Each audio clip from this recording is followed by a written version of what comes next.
اعوذ باللہ من الشیطان الرجیم بسم اللہ الرحمن الرحیم۔ جماعت سوم اسلامیات میں آپ سب کو خوش آمدید کہتے ہیں۔ سبق وضو ہم نے پڑھا، اس کو سمجھا اور اس کو عملی زندگی میں بھی نافذ کیا، لیکن اس کے ساتھ ساتھ ہمیں یہ بھی جاننا ضروری ہے کہ ان سے ہمیں کیا کیا فوائد حاصل ہوئے جو کہ ہم کرنے کے بعد ہی جان سکتے ہیں۔ تو ہم آتے ہیں اپنے مشق کی طرف کہ ہمارے بچوں نے اس سبق کو ہم سے پڑھنے اور سمجھنے کے بعد کیا کیا سیکھا۔ آتے ہیں مشق کی طرف۔ سوال نمبر 1 ہے، درست جواب کے گرد دائرہ لگائیں، جس میں اس کا حصہ الف ہے۔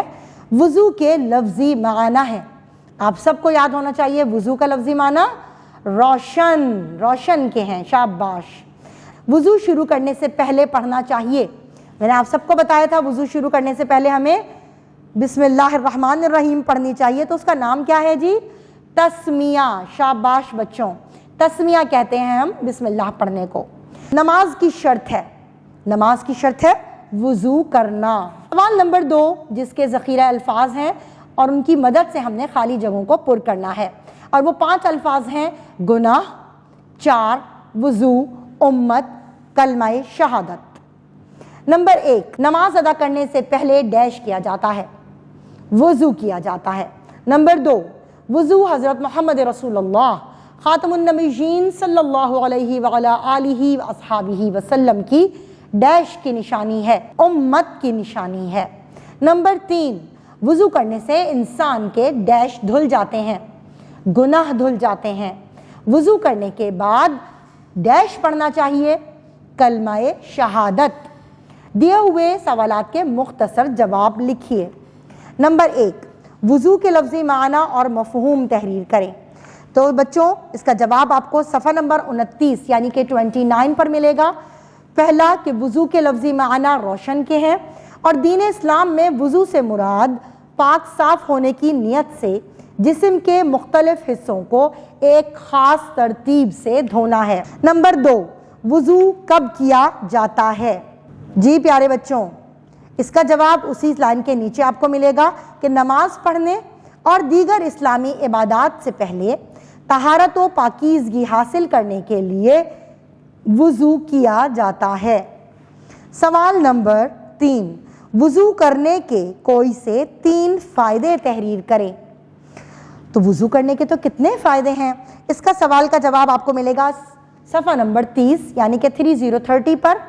وضو کے فوائد میں سے نمبر 1، وضو کرنے سے انسان کو جسمانی صفائی اور پاکیزگی کے ساتھ روحانی سکون اور اطمینان حاصل ہوتا ہے، اور انسانی اعضاء بھلائی کی طرف مائل ہوتے ہیں۔ وضو سے انسان کے درجات بلند ہوتے ہیں، اور اللہ تعالیٰ کیا ان کا شمار نیک لوگوں میں سے ہوتا ہے۔ ان چاروں میں سے آپ نے کوئی بھی 3 لکھ لینے ہیں۔ نمبر 4 سوال ہے، وضو کے بعد کون سے کلمات پڑھے جاتے ہیں اور ان کی فضیلت کیا ہے؟ اس کا جواب اسی صفحہ نمبر یعنی کہ صفحہ نمبر 30 پر ہے کہ وضو مکمل کرنے کے بعد کلمہ شہادت پڑھنے کی فضیلت بیان کی گئی ہے، اور وہ فضیلت کیا ہے کہ جس شخص نے وضو کیا اور خوب اچھی طرح وضو کیا اور اس کے بعد 3 مرتبہ یہ کلمات پڑھے یعنی کہ دوسرا کلمہ شہادت، تو اس کے لیے جنت کے 8 دروازے کھول دیے جاتے ہیں، وہ جس میں سے چاہے داخل ہو جائے۔ یہاں تک اس سوال کا جواب آئے گا۔ اب تفصیلی جواب کی طرف آتے ہیں۔ پہلا سوال، وضو کی فضیلت اور اہمیت بیان کریں۔ تو وضو کی فضیلت اور اہمیت آپ کو صفحہ نمبر 29 پر مل جائے گی، لیکن میں اس کو آپ لوگ کے لیے شارٹلی بتا دیتی ہوں کہ وہ ہے کہ وضو نماز کے لیے فرض ہے، وضو کے بغیر نماز نہیں ہوتی۔ اللہ تعالیٰ نے قرآن میں سورۃ المائدہ کی آیت نمبر 6 میں نماز سے پہلے وضو کرنے کا حکم ہی دیا ہے، اور وضو کرنے کا طریقہ بھی نازل فرمایا ہے۔ اسلامی عبادات میں افضل ترین عبادت نماز ہے۔